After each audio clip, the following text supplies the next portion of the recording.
Hello, and welcome to Wisdom and Productivity, the podcast of Dr. Efraín Martinez. I am a principal in search of wisdom, and I have found productivity to be a great tool for success.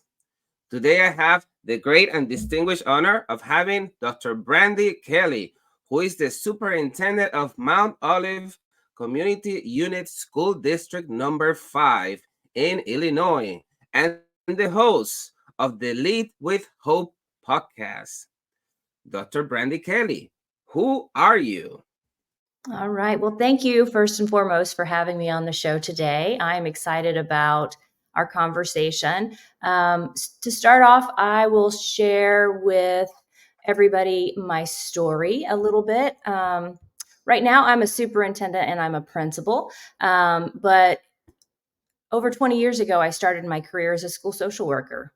And that was because of an experience I went through in high school. When I was 15, my brother Brandon drowned. And long story short, our school community inspired me to go into education because of the outpouring of love that we received during that difficult time. And so my intent was to give back to schools, to school districts, to educators. And for the past 20 years, I've been striving to do that. Wow, powerful. You went to college knowing that you wanted to be a social worker. I started out thinking I wanted to be a nurse, but adversity has really shaped my life. When I was in college, my mom was diagnosed with a terminal cancer diagnosis, and I took care of her for a short period of time in her last month of life. And it was during that time that I decided, you know, I think nursing would be a great career path for me, but I really want to focus more on the psychology of things. So I started falling in love with psychology, social work, that kind of thing, because of my mom's mindset when she received that terminal diagnosis. And I saw how quickly that she went from full of hope to hopeless. And so I decided to get a degree in psychology, and then that led me into social work, which then created the trajectory of my life that has now unfolded. And I was a school social worker for 10 years in the Effingham School District, and that's where I got my start. Beautiful. So walk us through that professional trajectory. So you become a social worker. What is your fondest memory as a social worker? So in 2001, I became a school social worker, like I said, in Effingham School District. And I would say that my fondest memory of that time are the people that I worked with, from the educators in that district. Mrs. Owen was one of the administrators at that time. She was an assistant superintendent. And I don't know if she knows this or not, but she inspired me. She saw something in me that I didn't see in myself at that point in time, and she inspired me to go into administration. There were a ton of people, the school psychologist Lisa Norton, school social workers that I worked with, counselors, teachers. They were just so giving and I think about Kim Varner. She was a school social worker and she was my first mentor. And the hours that she put in to her job, to the lives that she affected, she started a mentoring program at Central Grade School in Effingham. And she has really left a legacy that they are still utilizing that program to change lives. She's helped kids go to college. She's helped families tap into resources that has truly changed so many lives. And it's amazing the impact of one educator in the lives of so many. So inspiring, and part of why I am doing what I'm doing today.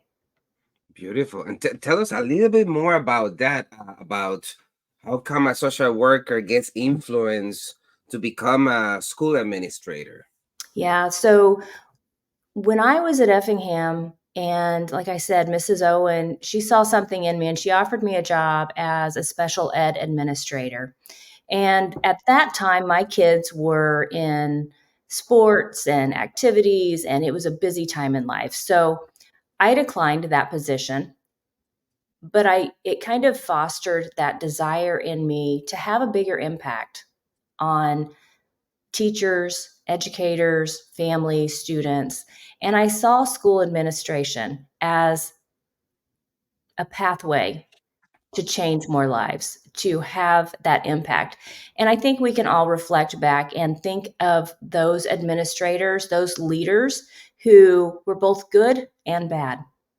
And I'll be honest, I had both. I had both examples. And I was fortunate that the people in my life inspired me in such a way that my first job as principal was in my hometown, the town that supported me when my brother Brandon drowned. The school that I graduated from, that my husband graduated from, that my kids both graduated from. And so I became the principal there, and I loved every minute of it. But then another door opened. I often say that God, makes plans that he. I guess the saying is God laughs when we make plans because his plan is the perfect plan, right? So he took us to Mount Zion for 6 years. We lived in Mount Zion, and I was an administrator at a pre-K1 building.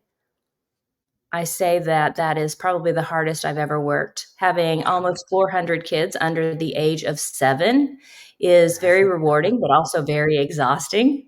Um, and then, now I'm a superintendent in Mount Olive School District, and I've only been doing this for 2 years, but just to see the possibilities out there to really change lives, to have an impact on students, to focus on student learning and SEL and mental health, fostering that love of learning for our kids is so powerful. And I'm blessed to be able to do that every day. And I can help my educators tap into the resources that they need in order for their impact to be larger as well. Beautiful. Thank you for sharing that. For Mhm. aspiring superintendents like me, what advice do you have for those who transition from being a school administrator to being a superintendent of a district? Yeah. My advice to you would be present in where you are right now. I'm a type 3, the Enneagram type 3. I'm a striver, I'm an achiever. And I feel like as I reflect back on my life, I spent a lot of time focusing on the future. And I missed out on a lot of the positives, the blessings, the celebrations that were in the present moment. And if you can be present and you can invest in the people that you have right in front of you, your impact is going to be so much more powerful. Now, that's not to say that you don't plan. And I would encourage you to tap into your local, like here we have the Illinois Association of School Administrators, and they do an Aspiring Superintendent Academy. That is a powerful opportunity for people to get together and to start planning for your future. But in your day to day job, be present. Invest in the people that are right there in front of you and enjoy the moments, both big and small, with the people that you're serving at this present time. Beautiful. Very wise. Thank you so much for sharing that. No, you're welcome. So, Brandy, like in Back to the Future, if you could Mm-hmm. go back in time to any of the positions you have held in the past, what will the Brandy of today tell the Brandy of back then? Oh, that's a great question. And it really just taps into that self-reflection piece and that self-awareness piece that I'm so passionate about. But if I could go back in time, I would tell Brandy, I would tell myself, don't spend so much time sweating the small things. I spent so much time, like I said, striving, trying to focus on the next thing, often overthinking a conversation, an interaction. And that's really just a waste of time because there's so many things that are outside of my circle of control that I would have been much better served if I would have just focused on what was inside of my circle of control. So I would tell myself to just let it go and focus on what's in your circle of control and be the best version of you that you can be today. Beautiful. Bingo. Thank you so much for sharing. Mhm. So let's talk about books. As you know, reading books is a door to enter new worlds. If you Mhm. have to gift two books for a loved one fiction and one nonfiction, which books will those be? Ooh, I love books. I love to read. But I've reflected on this question since you sent me the questions via email, and this is a hard one for me because there's just so many. I have boxes of books, and my husband tells me, let's get rid of some of these books, and I just can't let them go. I love my books. But if I had to narrow it down, I would say that the fiction would be Where the Crawdads Sing. Delia Owens wrote that book, and it's a movie also. Mhm. And I I think I like that book because I often find myself rooting for the underdog. And in Mhm. that book, um, she was a lost child. She was all alone. She just overcame so much adversity that it spoke to me, and I really love that book. And I like the movie too, but I always say the book's better. The other one that I would say,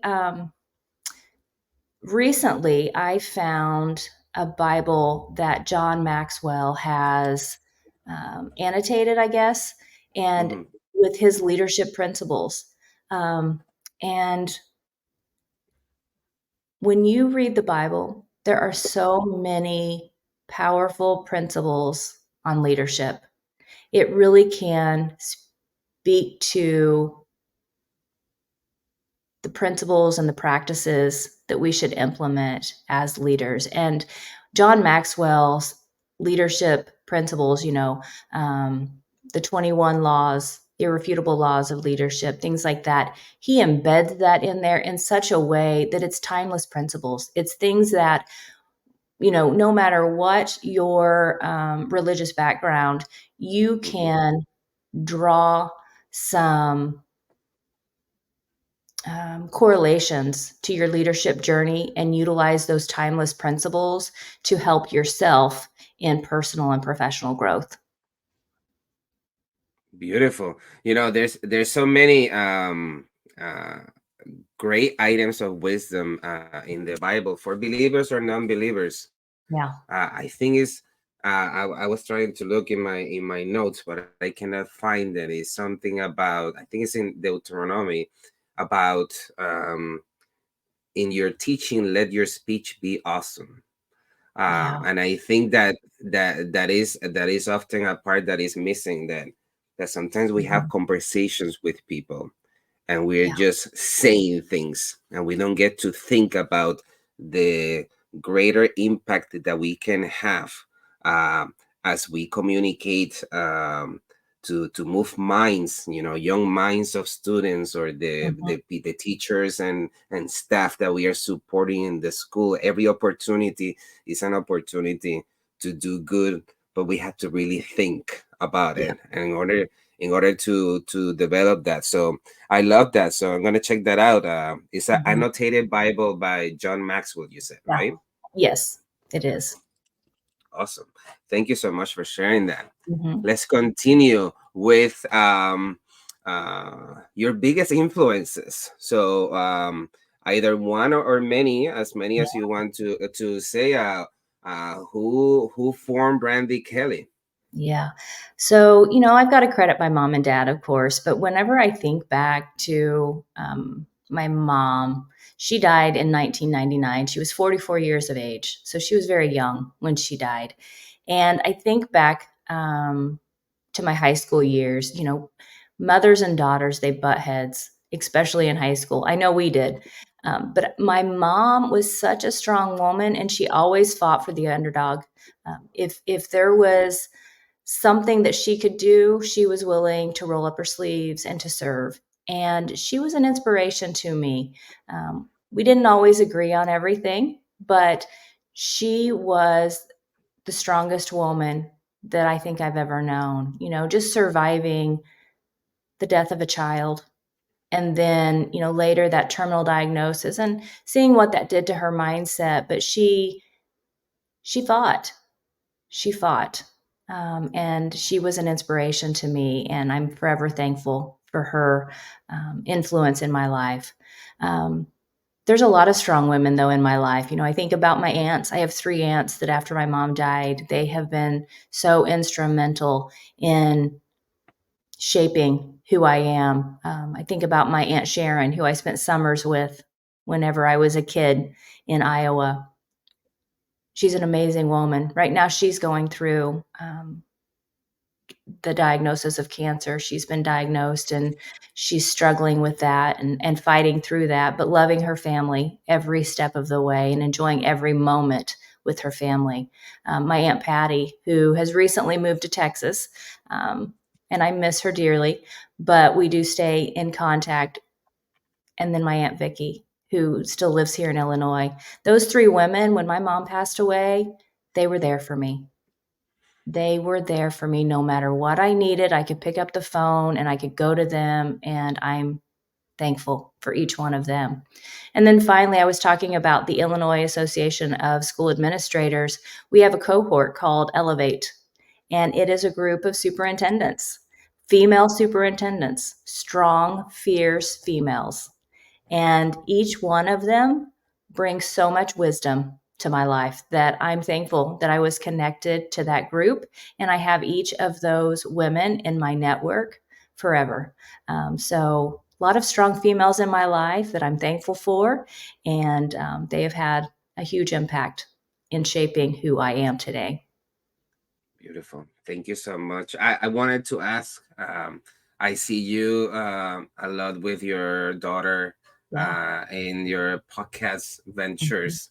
Mm-hmm. Uh, can you tell me, or can you tell us a little bit about that influence? Oh, yeah. Yeah, that's a great one. Thank you for bringing that up. So Morgan is my firstborn. She's my daughter.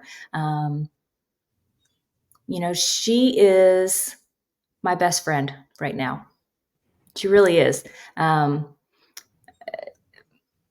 Gosh, it causes me to tear up a little bit when I think about Morgan, because again, I talk about that angst between mothers and daughters, and we butted heads too. We're 2 very strong-minded females. And just recently, Morgan and I have started a Cup of Hope. So it's a Monday video. It's an inspirational video where we share just 2 to 5 minutes of inspiration to help people start their Mondays. And Morgan's a new mom. She's got a 1.5-year-old. But again, I think about the adversity that she's went through as a young mother and how she handled that. Her son, at the age of 4 months, had some health issues. And to make a long story short, he ended up having to have a surgery where they put a shunt in his head to drain the fluid. And watching her go through that and continue to be faithful, continue to be strong despite that adversity and that hardship is truly inspirational. And I hope that Morgan and I can continue to build this business and work together more and more all the time, because it's my family that I love so much. And I think as leaders, we have to lead out of our values. And for me, my values are faith first, and then family and education. And it has been a joy doing a Cup of Hope with Morgan every single week. And I look forward to building on that in the future. Beautiful. As I listen to your story, hope is a big part of it, Mm-hmm. beginning with the tragedy of your sibling. Yeah. What role does faith plays in your life, especially as a leader? Mm. Faith is everything to me. And it goes back to my earliest memory of adversity with Brandon drowning. My mom talked about Romans 8:28 during that time, and it's really embedded in my brain forevermore. Romans 8:28 says, "All things work together for the good of those who love the Lord and are called in accordance to his purpose." And for me, that's what my role is as a superintendent. It's not a job, it's not a career, it's a calling. And God has a perfect plan. Another scripture that I love is Jeremiah 29:11. His plans for us are good. It's to give us hope and a future. He wants to prosper us. And so, with all of the perfect plans that God has provided for me, He has gifted me with this calling. And I think that when things get hard, and they do, leadership is hard. If it was easy, everybody would do it, right? So when things get hard, my faith is what keeps me going. Just reflecting on the times in my life where I've mastered those difficulties. But it's always been through my relationship with God. I feel that I've been able to do that. Did you ever had doubts in the face of so much tragedy involving your sibling, your mom? Mhm. Yeah. Doubts come and they go, I was talking to somebody yesterday about the fact that in the United States, anxiety and depression is so prevalent. About 1 in 3 people deal with anxiety and depression, and I'm no exception. I have dealt with anxiety and depression over the years. But the the source of my faith and my hope is first and foremost God. And it is my faith. And it is surrounding myself with like minded individuals who not only support me, but also hold me accountable and help me to stay on the right path. In addition to that, I think we also have to remind people that it's okay to ask for help. Sometimes that help may be in the form of medication, sometimes that help may be in the form of counseling, but it is a journey and it is a process, not an event. And each one of these bumps, it's what we climb on. It's what makes us better. It's what helps us to be the person that we were destined to be in life. And so, even though I would love to have my mom and my brother back here with me today, I'm thankful for the experiences that God has gifted me with, because I do truly believe that my story and the lessons that I have learned can be paid forward to help other people along their journey as well. Beautiful. Thank you so much, Brandi. And my last question in terms of product of wisdom, um, how do you address imposter syndrome? Mm. We all deal with imposter syndrome at some time. And, when I started out, imposter syndrome can really cripple you. And as I said before, I was a school social worker. I was never a classroom teacher in the traditional sense of classroom teacher. I taught, I'm a teacher. But some people, because my start was in school social work, they didn't see me as an instructional leader.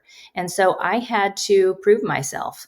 And as a type 3, the Enneagram type 3, I'm a worker.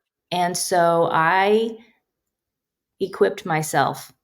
I have strong interpersonal relationships. I feel like I have an ability to form relationships that really help me to overcome imposter syndrome. Intrapersonal awareness, knowing myself, self reflecting, self awareness, that has helped me as well, because you've got to see your blind spots. You've got to understand how the things that you're going through, the things that are triggering that imposter syndrome, how they're going to affect you as a leader. And so through that self reflection, I have been able to overcome some of that. And then finally, you've got to have the knowledge base.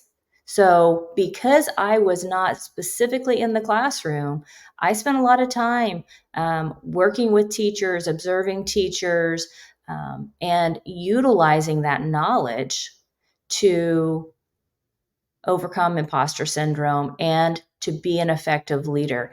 And that's something that I believe very strongly, that in leadership, you don't have to have all the answers, but you do have to surround yourself with a team that will be able to come up with the answers and create that cohesive, healthy culture and climate so that our kids can strive. And keeping that focus on our kids, keeping that focus on student learning is essential.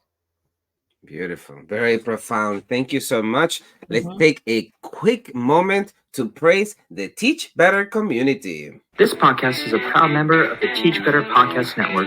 Better today, better tomorrow, and the podcast to get you there. Explore more podcasts at www.teachbetterpodcastnetwork.com. Now let's get back to the episode. So, as you know, being successful includes being on top of our productivity, but this means many different things for many different people. How do you get organized in order to be successful at work and still have a fructiferous life? Yeah, that is a big question, but let's unpack it a little bit. So, I think that over the years, the way that I've stayed productive is through my system of self-efficacy. And it has evolved over time, and I'm sure it's still going to continue to evolve. But my system of self-reflection, or I'm sorry, my system of self-efficacy involves that acronym of HOPE, leading with hope. H is for habits, O is for optimistic outlook, P is for passion, purpose, and perseverance, and E is for excellence.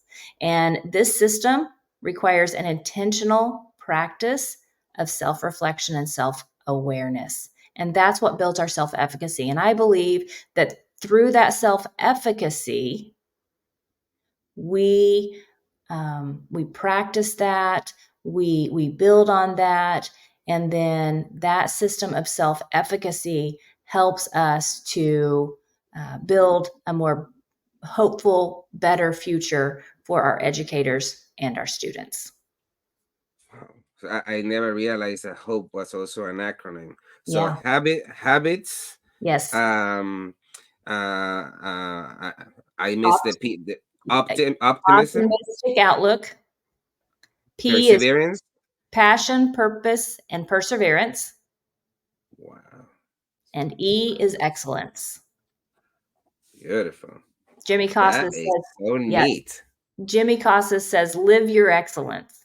And that is something that I strive to do every day. And, again, going back to that self efficacy, Albert Bandura talks about the four sources. And in the four sources, it's mastery experiences. That's one of the things, vicarious experiences, affective states. I mean, all of those things influence our level of self efficacy. And you've probably seen where John Hattie has said that collective teacher efficacy has a huge impact on improving student outcomes. And so that's the goal. It's going from self efficacy to collective teacher efficacy to improved student outcomes. And our students are our hope and our future. Beautiful.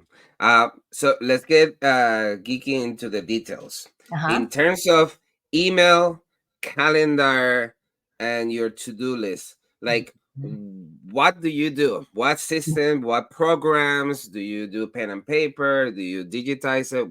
What should we learn from you? Yeah. So technology is wonderful, but also so overwhelming.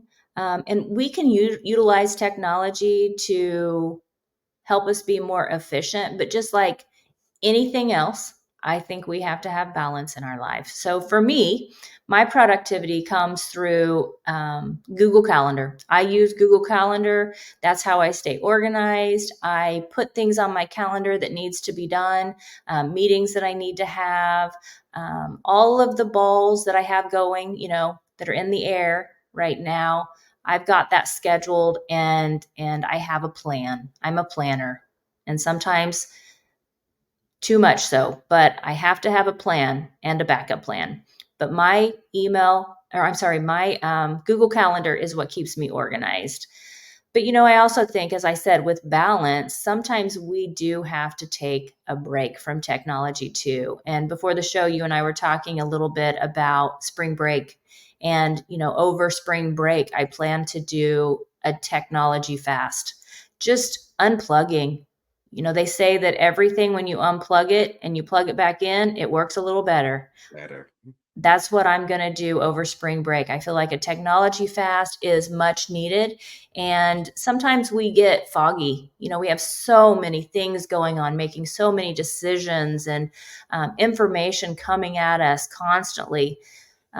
Just unplugging for a while is necessary. And I think that keeps you productive. Beautiful. Thank you. So when you're in a meeting Mm-hmm. and you think of something, oh, I have an idea, or I need to do this. Do you write it down in a notebook? Mm-hmm. Do you put that in your calendar? Do you just keep it in your mind? What happens through your life? Yeah. I mean, we're a Google school, so I use Google for a lot of things. But when I have meetings, if I am the one leading the meeting, I have usually a running agenda. So, for instance, our admin meetings, we have them once a week, and I have a running agenda for the entire year. So we can go back and we can cross reference what we've done, what we need to do. In order to know where you're going, you've got to see where you've been. And for me, that Mhm. helps me to stay focused, intentional, and productive. But I do have the old school method too. I have a notebook, and there are things in my notebook when I do phone calls or meetings. Sometimes I will just write that in my notebook. So I use two sources. I use the um, Google Documents for my agendas and my minutes, and then I also utilize just a plain old notebook, old school. I like that. Yeah, my boss is like that. She has these Google Docs, and it's amazing because in the moment you're like, oh, can you just have a conversation? But Yeah. then you realize, oh, we what did we talk about? And we can go back, and we are so grateful that we Yes. capture our ideas. Beautiful. Thank you. For sure. So we talked about the calendar. Let's talk about when you had to write letters to your community. Mhm. Um, Larger districts have a someone that does the communication, Right. so that is facilitated for them. I don't know if you have someone for communications, but at least as you know, school principals, we don't have a communications person, so you have Mhm. to the whole day you are running around, and then you have to sit and write something that is compelling and making people feel compelled to do something. Yeah. What do you do? Do you, I don't know, have heard different things. Mhm. What is your practice with this? Yeah, I enjoy writing. But again, as you said, there's so many distractions in the life of a school leader that sometimes it can be hard to get focused to write that compelling message. Something that's been a game changer for me this year is AI. So whenever I sit down now and I'm writing a letter, a professional email, a letter to family, something like that, because we're a small district, I wear many hats. Right now I'm interim principal, I'm communication director, I'm human resources, I'm transportation director. So I sit down and I go to Magic School AI and I Mhm. select the template and I put in there what I want as far as a prompt, and then it generates a letter. And then I go through that letter and I edit that letter in order to speak to my community the way that I want to speak with my voice. But Magic School AI has been a tool that I've used this year that has saved hours for me.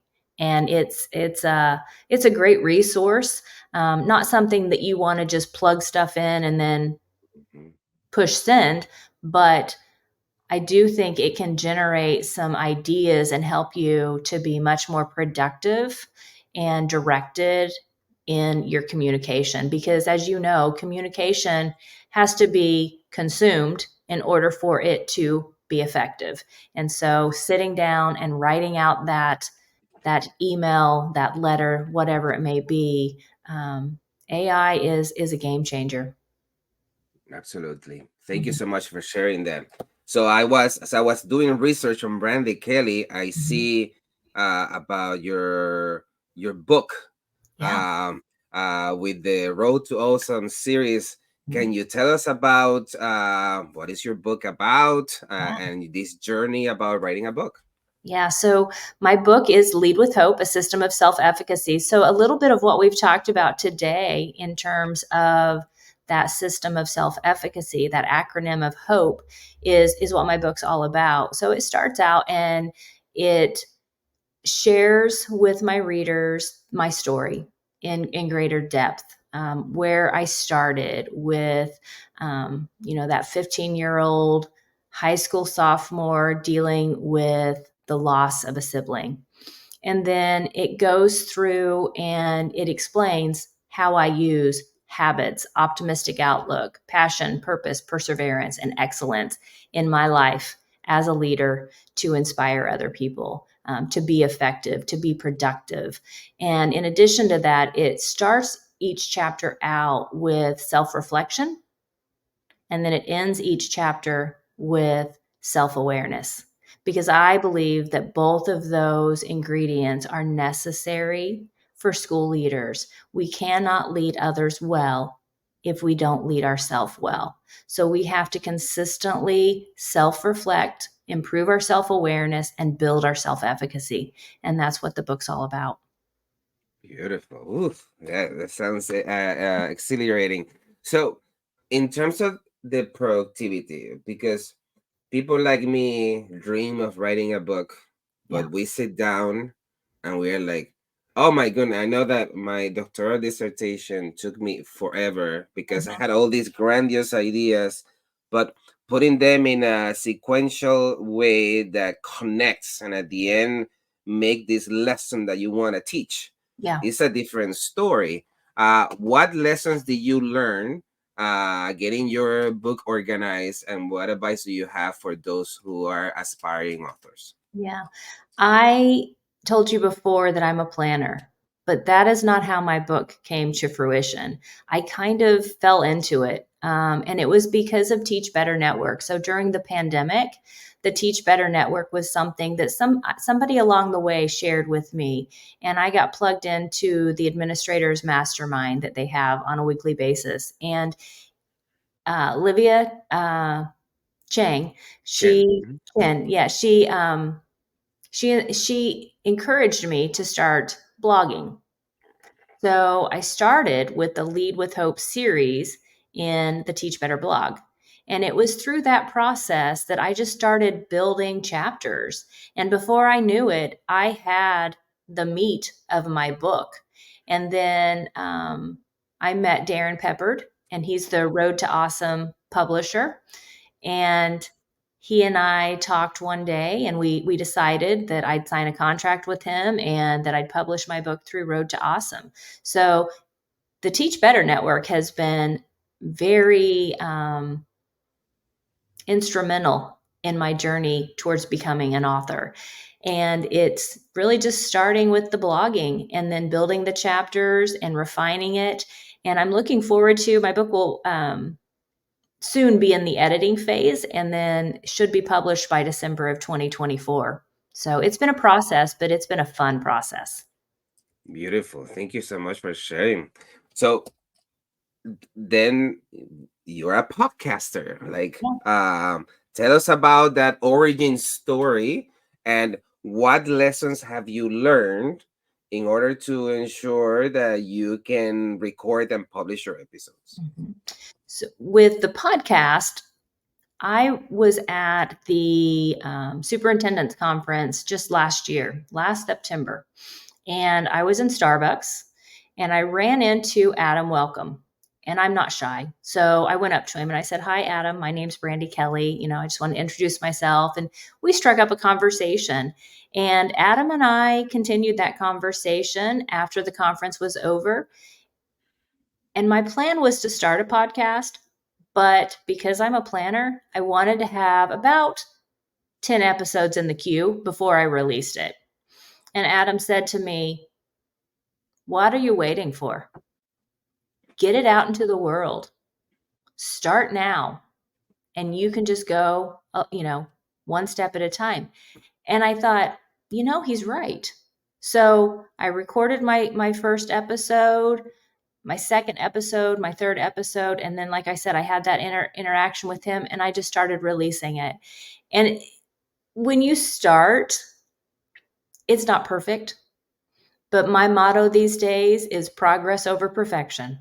And so start where you are and just build from there, because we all have stories to share.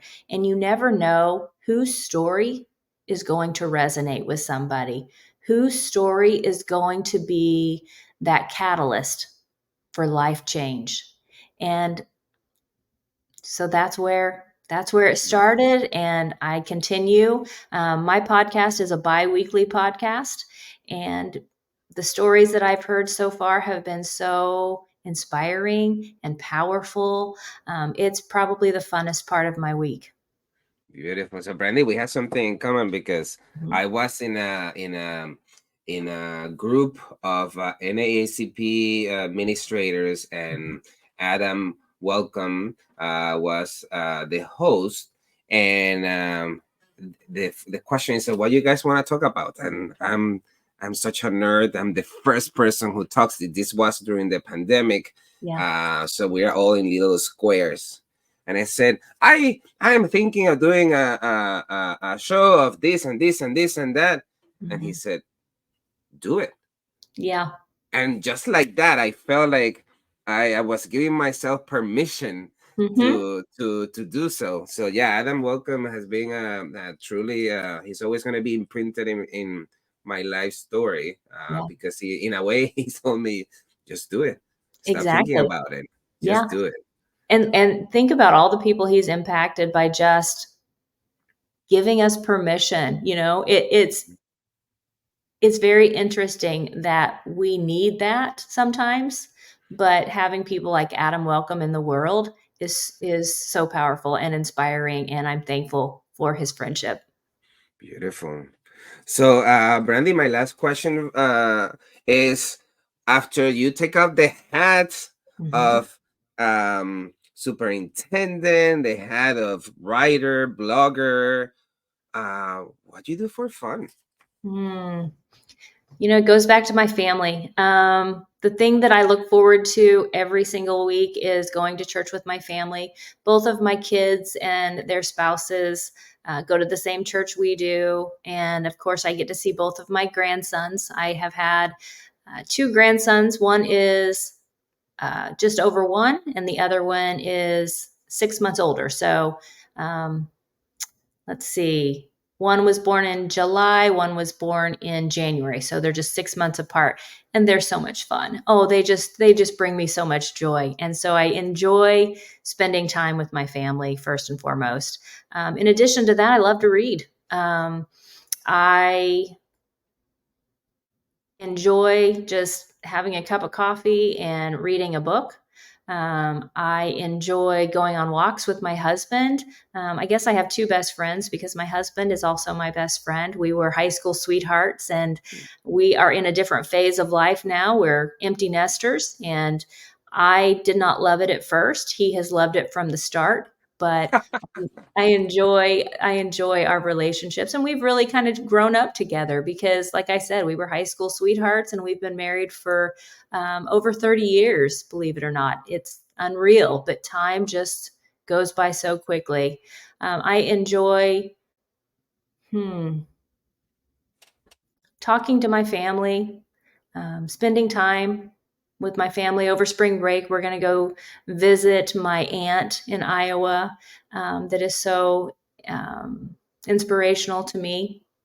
And so the the biggest thing that I enjoy is just spending time with family and investing in those relationships with family and friends.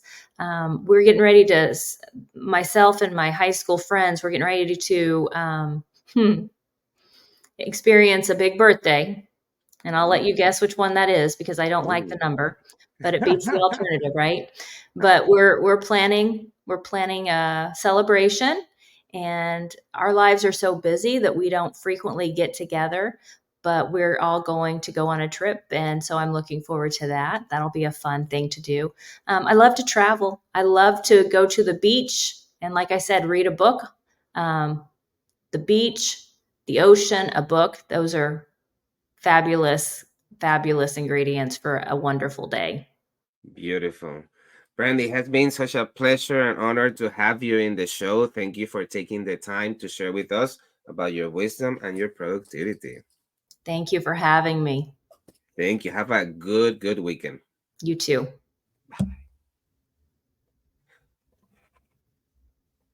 I forgot to play the outro. 1, 2. Thank you for listening to Wisdom and Productivity, the podcast of Dr. Efraín Martinez. Chulu. And I love that production. Chill out.